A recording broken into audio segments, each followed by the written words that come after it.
Hi everyone, welcome to this video on current market situation, which is a bearish situation or even referred to as a bear market. So this video is all about 5 things you should do in this market situation to make good use of it.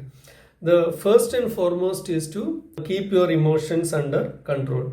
So there are two major emotions associated with stock market, greed and fear.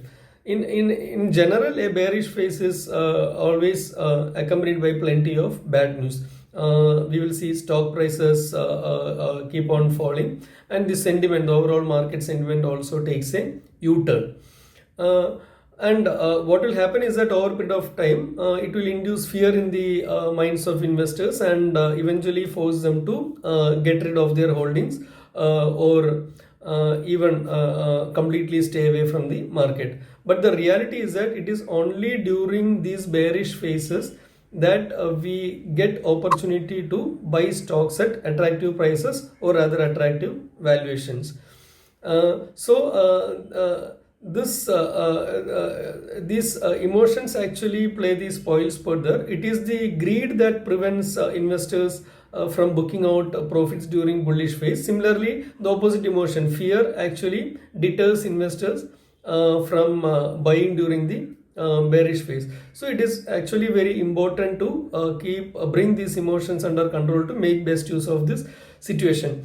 It is also important from the point of view of long-term returns because of the difference, significant difference it makes. To give you an example, like imagine that you had bought stocks during the 2007-8 bullish phase or 2014-15 bullish phase and held on until 2021 peak. So you would have made anywhere between 9 to 12% returns during these times. But at the same time, if you had bought these stocks during the 2009 bearish phase or 2013 or 2016, you would have actually made additional 3 or 4% returns per annum. So the compounding effect over this period, like the 14-year period or 6-year period, is actually significant. The 3 or 4% per annum makes a significant difference. So this is why it is important to bring emotions under control in such a way that you will be able to at least buy during such bearish phases. The second important thing is to actually switch off the TV channels and focus on preparing your watch list, because in these bearish phases, whenever we listen to news, it will be always bad news, and there will be plenty of bad news, and all this bad, and the important thing to understand here is that all this bad news will be priced in the market or in the stocks. So if we keep on listening to these bad news and trying to make our own assumptions or forecast, like it will be extremely difficult, and it will only make us even more worried. So but the other way to look at is all these things are actually factored in the price, and all the known things, like there may be some unknown also, but all the known things or all the foreseeable things are priced in the current market prices or current valuations. So the most productive thing to do would be to actually prepare a watch list of stocks that you want to buy. It includes something you might have forgotten to buy in the past, or a sector which you wanted to get in, or all these things. So the most productive thing is to prepare a watch list of stocks that you want to buy. And this is also a season where companies are coming up with their annual reports. Their full year results are also out. So and even the AGMs are going on. So this is a very productive time to spend on doing more research and preparing your watch list. And another important thing is, what if you had already invested? Then it is even more difficult. So the most important thing would be to look at your portfolio, look at the stock holdings, and look at the things where you have completely, or your thesis have completely gone wrong. So this is where you may have to take an exit decision also, though painful, because if you have lost only 20 or 30%, then actually the entire market is down. So you will be able to find out opportunities where you can easily make up for that. It is only when it goes down by 70 or 80%, you will find it extremely difficult to even recoup the capital, because it is that difficult. So if the loss is just 20 or 30 or 40 percentage, yes, at this point of time you may be able to find out opportunities to make up for that as well. So for investors who are already invested, this is the thing to do. The third important thing is to check on the valuations. It is important to check on the valuations of market as well as sectors and stocks. So there are a lot of reports available on which sectors have been performing in the past and which sectors are going to drive the earnings growth forward. And we can get all the data on market valuations from the NSE website itself. So this is a time to check on the valuations.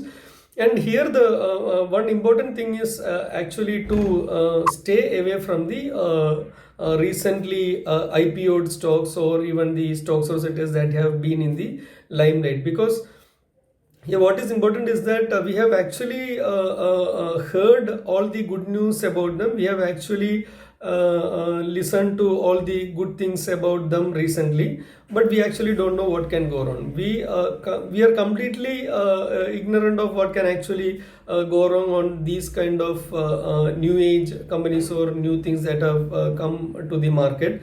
And also imagine that these companies are also making losses, and if they may have to raise money in future, then that may also become a difficult exercise where they may have to raise at even lower valuation. So that is happening in other markets at this point of time. So this is one thing, or one assumption that can go wrong.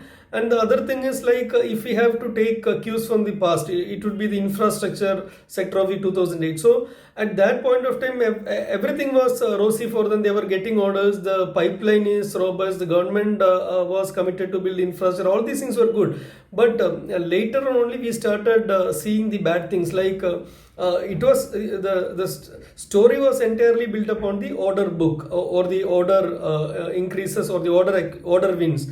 But what went wrong was during the execution cycle as well as the payment cycle. So all the orders that they won, they were not able to execute with the same profitability, or for the orders executed, the companies did not receive payment. So this actually took everything for a U-turn, and we have seen a lot of companies going bankrupt or going out of the business from that sector in the past. And these are not just small companies or uncapable companies. They were largely highly capable companies that built some of the engineering high quality or world class infrastructure projects.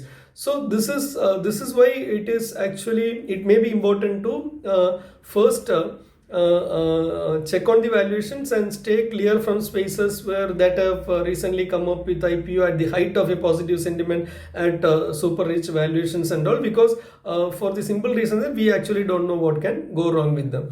The other option would be to look at sectors, look at the important sectors or major sectors where valuations are reasonable or valuations are attractive, and also look at sectors that have absorbed a lot of bad news in the past, or the sectors that have already gone through a lot of pain and are at the cusp of revival also. So an example to point out could be the auto sector, which has actually gone through 3 years of downturn and is now showing signs of revival.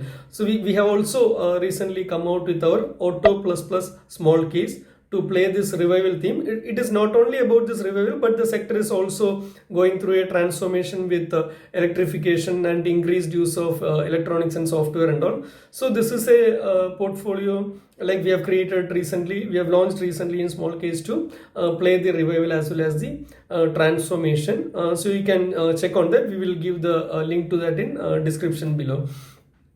The fourth important thing is about how much money you should invest at this point of time. So invest only the money that you will not need in another 2 or 3 years, because as I said earlier, all the known bad news are discounted, but we don't know what else can come up, because in all the bearish phases, it is like it starts with some reason and it ends with some other reason. So the correction started with valuations, then we saw the Russia-Ukraine crisis, then it was the response of central banks to the inflation that further deepened this correction. So we are seeing reasons coming one by one. This is the pattern of every bearish bearish phase. This is how it happens during every bearish phase. So at this point of time, all the known reasons are discounted, but we don't know what else would be coming at the end. So just invest only the money that you may not need in 2 or 3 years, so that you can actually keep the pressure off from you, and you can absorb a bit of bad news if at all anything is there, and you can also stay invested for a longer period of time and reap the benefits. The fifth most important thing is to choose the options wisely, because there are many options to invest in markets. If you are a risk averse investor, or you don't have good experience directly investing in stocks, or you have taken hit in the past, like the better option would be to go through the ETF route or the mutual fund route. So you can check at primeinvestor.in, where all our 4-hour recommendations on mutual funds or ETFs or stocks. So you can also read our concept of permanent portfolio, where how you can create a less risky long-term portfolio using ETFs rather than stocks. So we will give the link to that also in the description below. So like there are so these are different kinds of options available to you based on your risk appetite and how you want to invest in the market. So choose the options wisely. So that's all. These are the 5 things actually you can do now in this bearish phase to make best use of it. So whatever stocks or sectors or investing options that I have discussed here are only for information purpose. These are not our recommendations. So for our recommendations, log on to primeinvestor.in, and if you liked this video, please do subscribe to our channel. Thank you and happy investing.